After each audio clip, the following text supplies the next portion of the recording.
అశ్వత్థామ హతః కుంజరః. కురుక్షేత్ర సంగ్రామంలో అభిమన్యుడి మరణం తర్వాత పాండవులకు అర్థమైంది, భీష్మ పితామహుడు ద్రోణాచార్యులు కూడా ఆ అన్యాయానికి కొమ్ము కాశారని. ఆ దుఃఖం సాక్షిగా కౌరవులకు గుణపాఠం చెప్పడం తప్పనిసరి అని. ధర్మం గెలవాలి అంటే వీరి గెలుపు అనివార్యమని.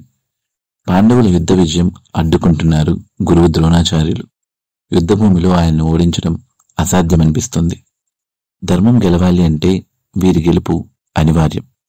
పాండవులకు బాగా తెలుసు, ఓటమితో వారు కోల్పోయేది సంపద కాదు, రాజ్యం కాదు, అంతకు మించి ఆత్మాభిమానం, స్వగౌరవం, మంచిపై చెడు విజయం. ఇవి జరగకూడదు అంటే వీరికి ఒకటే దారి, ద్రోణాచార్యునితో అస్త్ర సన్యాసం చేయించడం. దానికోసం కృష్ణుడు ఓ తంత్రాన్ని రచించాడు. కృష్ణుడి ఆశయం ద్రోణుని మనస్సు బద్దలు కొట్టడం. దానికోసం ద్రోణుని కుమారుని పేరుతో ఉన్న ఏనుగుని చంపమని ఆదేశించారు. ఏనుగు తలను భీముడు వేరు చేయగా అశ్వత్థామ హతః కుంజరః అని ధర్మరాజు నెమ్మదిగా అన్నారు. అశ్వత్థామ హతః అని మాట విన ద్రోణాచార్యుల వారు బాధతో తన శస్త్రాలను విడిచిపెట్టారు.